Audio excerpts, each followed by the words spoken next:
Let's keep it real for a second.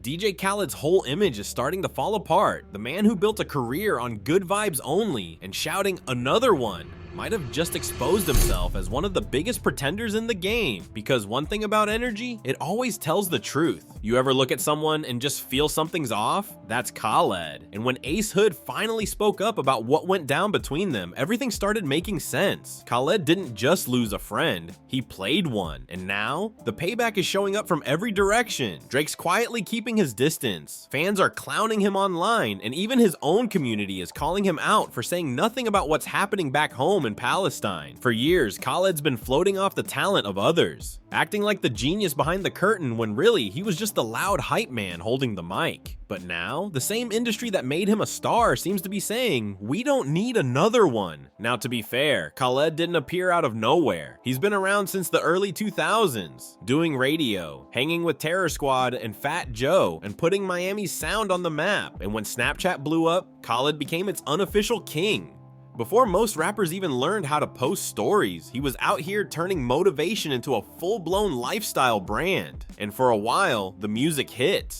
Tracks like I'm the One, Wild Thoughts, All I Do Is Win, they were everywhere. Clubs, cars, radio stations, you couldn't escape them. His 2017 album Grateful even went double platinum. For a minute, it felt like Khaled could do no wrong, but that's when things started changing. That success bubble he built around himself, it turned into an echo chamber full of yes men and dollar signs. We the Best stopped being a slogan and started sounding like a belief system. Fans played along because hey, he seemed harmless. The loud, funny guy who preached blessings and good vibes. But underneath all that noise, something was off. Khaled had become more brand than artist. You remember when people used to joke, what does DJ Khaled even do? Well, the joke stopped being funny when it turned out to be true. He wasn't really producing. He was just curating, picking songs, yelling on them, then cashing the checks. And the moment people stopped laughing with him, they started laughing at him. Then came 2019, the year the mask cracked. Khaled dropped Father of Assad, thinking it was a guaranteed #1. He had the budget, the features, the promo, everything. But then Tyler, the Creator, dropped Igor. It was different, so creative, weird, artistic. And when Tyler beat him on the charts, Khaled couldn't take it. Instead of giving props like a grown man, he threw a fit. Went online ranting about how his songs are the ones people play everywhere. In cars, barbershops, clubs, basically saying Tyler's music wasn't real. Like, bro, are you hearing yourself? Tyler's reinventing the sound while you're mad your track isn't playing in a gas station. That meltdown exposed everything. The insecurity, the ego, the obsession with numbers. Tyler even laughed about it later, saying it was funny watching the oddball win while Khaled had every big name in his contact list and still couldn't take the crown. After that, the public mood flipped. The smiling, positive energy guy turned into the guy everyone side-eyed. The jokes weren't funny anymore. They were real. The versus battle talk. Come on, Khaled. You don't even rap. That's not confidence, that's denial. And who could forget that viral video? Khaled being carried by his security so his sneakers wouldn't touch the floor. In a world where people are hustling 2-3 jobs to pay rent, this man had grown folks lifting him like royalty. That's not major key energy. That's major clown energy. Even his Mr. Positivity act started cracking. Behind the smiles and hashtags, insiders said he'd snap when things didn't go his way. The fans saw the cheerful front. The industry saw the temper, and slowly the world started asking, who's the real DJ Khaled? The happy guy on Instagram or the diva behind closed doors? But just when it felt like the story couldn't get any messier, it did. Because here's the thing, Khaled isn't just another celebrity. He's one of the most recognizable Palestinians on the planet. And when his people were suffering, he said nothing. No statement, no support, just sneakers, meals, and yacht photos while his homeland was in pain. Fans flooded his comments. You're silent while your country's crying? Even his own cousin called him out. Meanwhile, figures like Bella Hadid risked careers to speak up.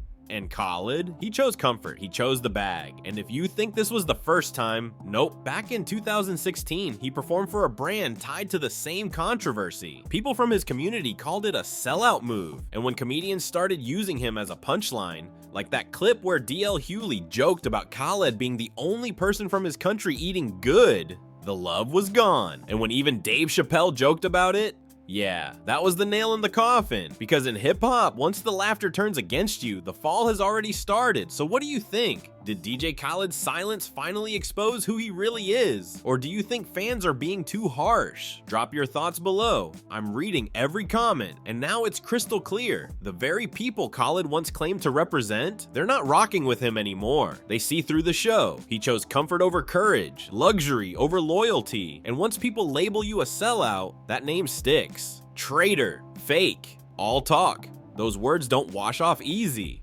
But here's where it gets wild. The same quiet that cost him his people's respect ended up costing him his biggest plug in the industry, Drake. Because let's be honest, Khaled's entire empire was built on one secret weapon: features. And when it came to features, Drake was the golden ticket. Every time Khaled teased a new project, fans would joke, "Did the Drake vocals come in yet?" And yeah, they were laughing. But it was true. Khaled wasn't making albums. He was collecting verses and praying they'd go viral. Fast forward to 2023. Khaled's running around hyping his next album like it's the next blockbuster. "I got 2 Drake records," he's screaming on social media, posters, trailers, even a movie-style promo with Mark Wahlberg. The man turned his rollout into a Fast and Furious audition.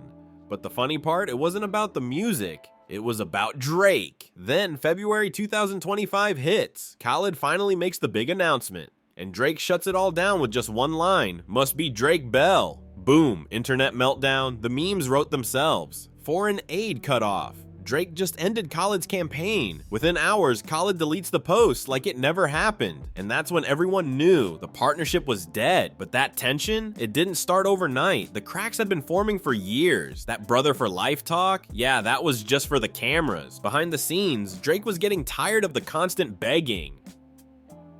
Remember that 2017 record to the max? Word is, Drake didn't even want it released. Khaled kept pushing until Drake finally gave in, but only after locking down 95% of the publishing rights. That's not a split, that's a tax for being annoying. Even DJ Academics hinted that most of their collabs were hand-me-down tracks, songs Drake didn't care about anymore, tossed Khaled's way just to stop the calls. Drake even mocked him once, doing that another one voice in a skit like, "Bro, relax." Then came the storm, Drake versus Kendrick.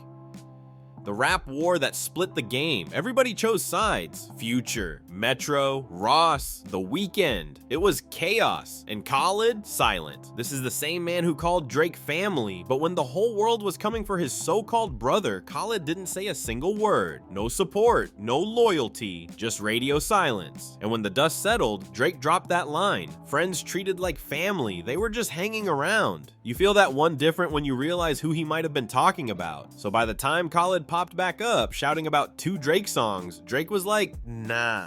You stayed quiet when it mattered. Now you want to eat off my name again." And just like that, cosign gone, rollout burned, connection cut. But things got worse. The rap world had split into camps. Future versus Drake, Ross versus Drake, Metro versus Drake, Kendrick versus Drake. All Khaled's usual feature buddies? Enemies now. Fans started joking. Khaled's next album gonna have Ice Spice, Central C, and 4 Bats. Everyone else too busy beefing. It was harsh, but not wrong. And the sad part, Khaled thought staying neutral would keep him safe. But in hip-hop, neutrality is betrayal. You try to please everyone. You end up trusted by no one. Even Ross dragged him into it, clowning Drake's surgery rumors and tagging Khaled in the post like, "You still cool with him, right?" Khaled just sat quiet, like a deer in headlights. Bro, pick a side or get run over. Now Khaled's standing alone. No Drake, no unity, no respect. For a guy who built his whole brand on bringing people together, it's ironic that nobody's pulling up to sit with him anymore. And when the sharks smell weakness, they circle fast. Kodak Black took the first bite, dropping a diss snippet that sounded like a straight eviction notice. And fans, they didn't hold back either. Every new post, flooded with clown emojis, Palestine jokes, and Drake memes. Even Reddit piled on, that saying the only peace deal Khaled wants is between Drake and Ross, so he can make another collab. Brutal, but kinda true. Even insiders started talking. People from his own camp said that after losing to Tyler, Khaled flipped out behind the scenes, yelling, blaming everyone, totally different from that positive vibes persona he sells online. He even exaggerated stories, claiming he was there when Lil Wayne first met Birdman. Like, bro,